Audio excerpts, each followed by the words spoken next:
Bienvenidos a Reflexión Colectiva.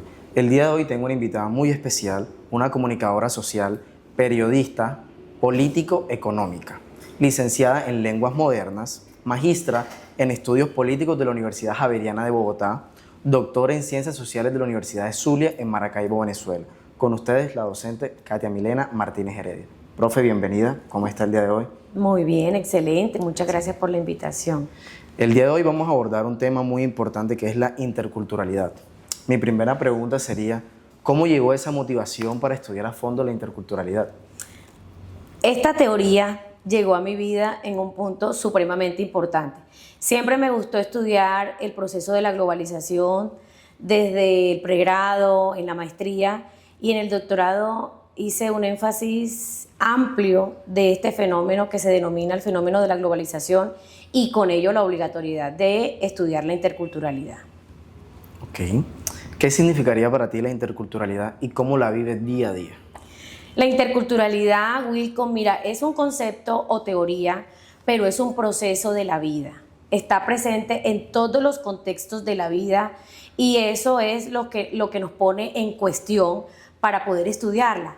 Ella se define como un proceso de diálogo entre las culturas en el contexto de la globalización.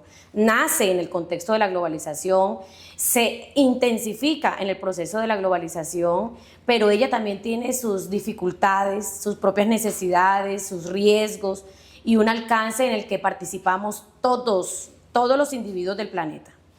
¿Cuáles serían esos principales desafíos al convivir con personas de diferentes culturas? Los desafíos, Wilcom, son supremamente altos, o sea, de una alta envergadura, no solamente en el plano teórico como académica o estudiosa de la interculturalidad, sino en el plano práctico de la vida cotidiana. A veces no nos damos cuenta que la interculturalidad está presente en todo lo que hacemos. Yo le digo a los estudiantes, coloquemos cualquier ejemplo desde el momento mismo en que tomamos un bus, desde el momento mismo en que nos metemos en el internet, en el computador a consultar una tarea, desde el momento mismo en que nos vestimos con alguna camiseta, alguna gorra, algunos zapatos, con cualquier accesorio, un hábito, un patrón de conducta, algo que hayamos aprendido de la vida, en la escuela primaria, en la secundaria, la manera en cómo nos sentamos, nos miramos, etc. Está presente en la vida en todo momento y contexto. Sobre la interculturalidad se ha estudiado durante los últimos 35 años todo un mundo de ideas, o sea, hay literatura suficiente durante todo este periodo de tiempo que nos puede dar cuenta de todo lo que se ha dicho sobre la interculturalidad, porque justamente desde los 90 hasta acá, es decir, cuando nos abrimos al mundo en los 90, Latinoamérica y muchas otras regiones del mundo empiezan a entender que somos un mundo intercultural, donde hay una diversidad de culturas, donde hay culturas tan diferentes, pero también es cierto que allí hay unas dificultades dentro de ese proceso de la interculturalidad, porque se convierte en una interculturalidad muchas veces funcional o instrumental, y lo que queremos decir es que la interculturalidad, desde el punto de vista crítico, nos lleva también a entender que hay unas necesidades de las culturas, es decir, cada cultura tiene sus propias críticas, pero también tiene sus propias crisis y tiene sus propias necesidades, porque es lógico que al interior de un contexto, ¿cierto?, hay brechas de desigualdad, hay brechas sociales, políticas y económicas que cada una de estas culturas enfrentan y por tanto tiene que ver con los individuos quienes estamos dentro de esas culturas. Perfecto. ¿Qué papel juega la educación en la promoción de la interculturalidad? Y me gustaría saber un autor en el que usted se haya basado para hacer sus diferentes tipos de investigación de la interculturalidad. La educación tiene un papel importantísimo, o sea, preponderante, porque si no estuviésemos haciendo este ejercicio educativo, pedagógico, en este formato audiovisual, no estuviésemos conversando sobre algo tan necesario y tan importante que a veces se nos olvida, y es que somos diferentes en medio de las desigualdades, es que somos plurales, es que somos individuos cada uno dentro de su singularidad, ¿verdad?, y particularidad. Somos tan importantes y fundamentales como miembros de un sistema más amplio y un sistema común al que pertenecemos.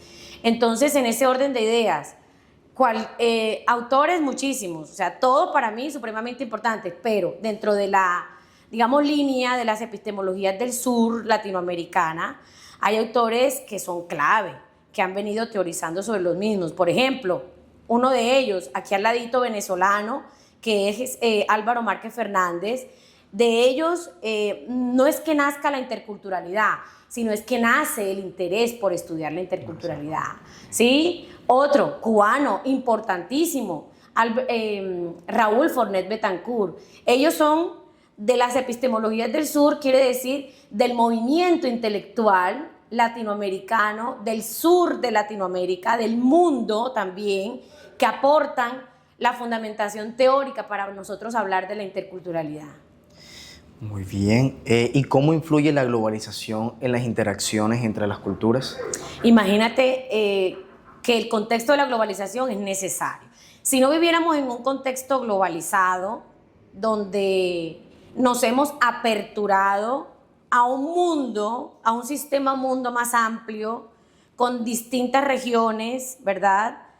De diversas culturas, hoy no estuviésemos conversando sobre la interculturalidad, estuviésemos conversando sobre la multiculturalidad, claro, que es un proceso interior de las naciones y de los territorios, con lo que nacemos con los procesos multiculturales, porque tú y yo somos diferentes, ¿cierto? Al interior de nuestra propia cultura colombiana o latinoamericana, pero adicional a ello, a la multiculturalidad, existe una interculturalidad que es la que nos permite interactuar con lo de afuera, ¿sí? Con lo que nos podemos conectar hacia afuera, con los que podemos dialogar hacia afuera. Ahora, ¿cuál es la crítica a la interculturalidad? Que es que una cultura no puede ser más importante que la otra. Es decir, que no puede existir una cultura hegemónica por encima de la otra. Es decir, nuestra cultura colombiana latinoamericana no puede ser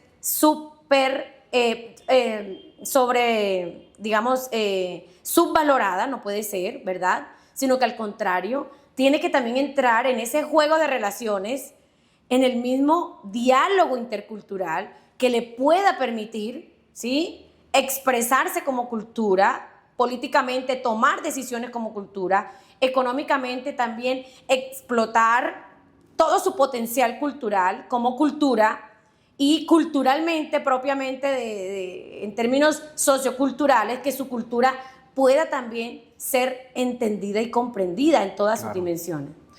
Siguiendo esta línea con la conexión entre distintas culturas, ¿qué prácticas o tradiciones de otras culturas la han enriquecido o impactado positivamente en su día a día? Todas. Lo que pasa es que nosotros somos una mezcla, ¿verdad? Tú y yo somos resultado de un mestizaje.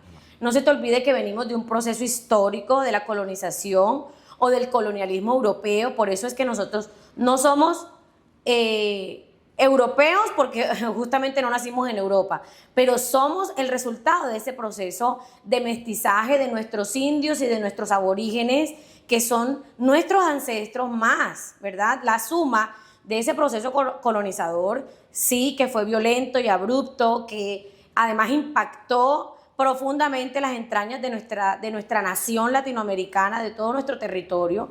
Por tanto, hoy en día tenemos que decir con conocimiento, es decir, con conciencia de que nosotros somos resultado de ello.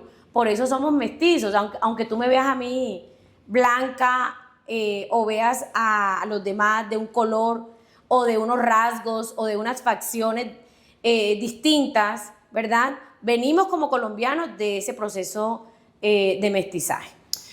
Mediante la interculturalidad surge un término muy chévere de la nueva pedagogía, y es descolonizar el saber. Mediante la interculturalidad podemos descolonizar ese saber. Claro, la interculturalidad tiene distintos retos y propósitos emancipadores. Uno de esos retos emancipadores y liberadores es descolonizar el saber, no solamente, sino descolonizarnos, ¿sí?, como sociedad latinoamericana, y te hablo como latinoamericana desde esta región del mundo, que es Latinoamérica, que pretende impactar como cultura en otras culturas, en ese diálogo intercultural. Por tal motivo, nosotros en ese ejercicio estamos enfatizando que uno de los retos académicos, teóricos, es la descolonización de todo lo que somos ahora. ¿Por qué de todo lo que somos ahora? Porque nosotros a lo largo del tiempo hemos aprendido un mundo de ideas, un sistema de valores, hábitos, costumbres, ¿verdad? Formas de vestir, de ser, de pensar, de tomar decisiones. Y eso no es propiamente nuestro, ¿sí? Se da dentro del proceso de hibridación cultural. a través del tiempo. Pero en el rescate de lo que somos, de dónde venimos, podemos responder ese tipo de preguntas, ¿verdad? Para poder afrontar este presente de una manera muy distinta y así nuestra cultura tenga relevancia e importancia en el contexto internacional. Listo. ¿Y de qué manera las redes sociales pueden contribuir a la construcción de una sociedad más intercultural? Total, las redes sociales, que son las tecnologías de la información y de la comunicación de cuarta generación, ¿verdad?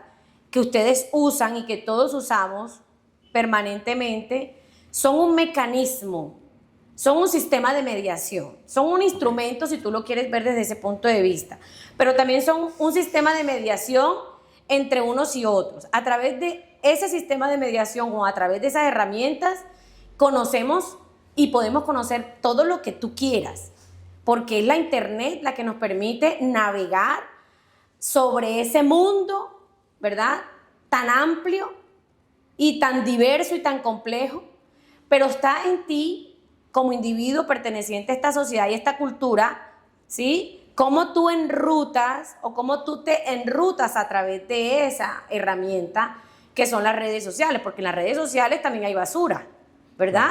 Mucho. También hay información que es fake news, también hay información que es, bueno, de menos, de más, de menos importancia, dependiendo de tu elección.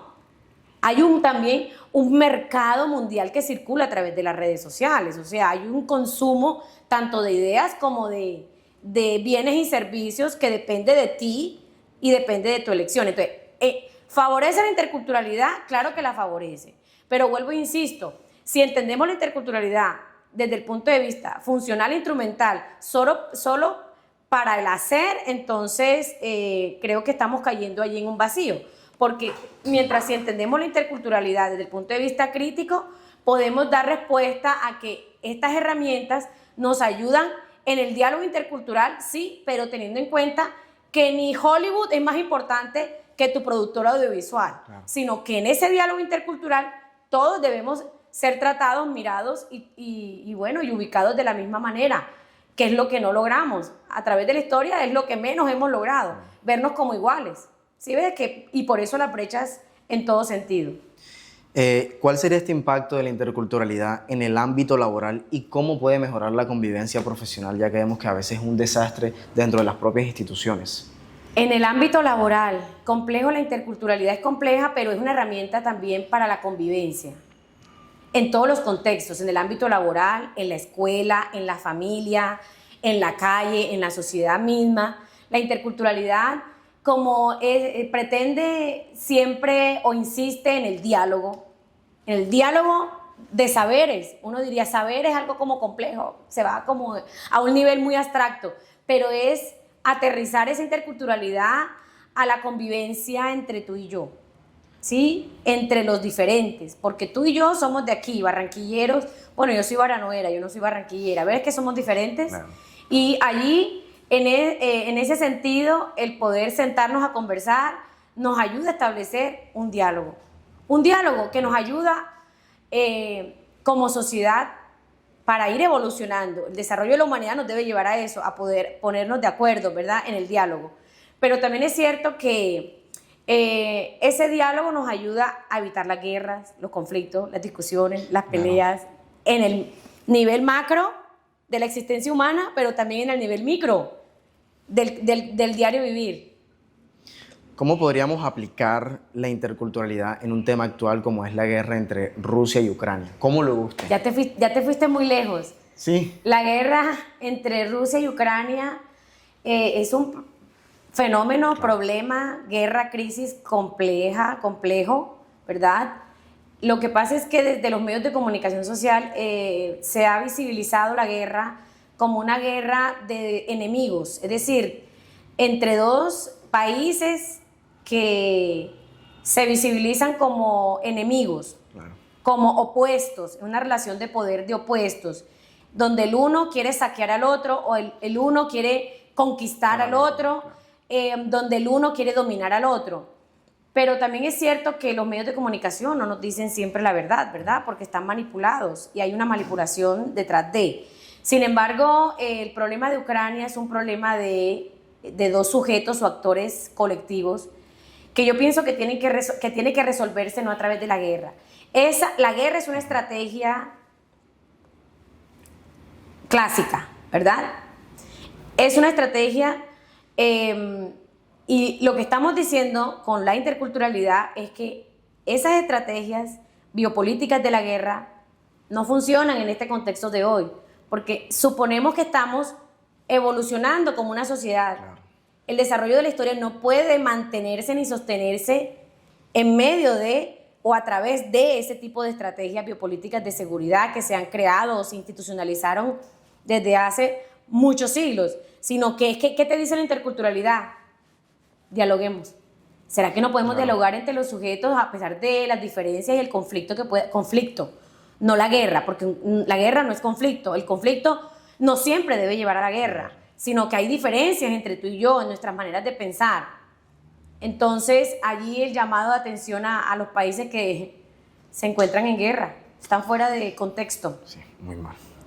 Aquí veo 4 libros muy interesantes cada uno de ellos, pero me gustaría que a la persona que esté interesada en iniciarse en este mundo de la interculturalidad, ¿cuál de estos 4 usted recomendaría y por qué?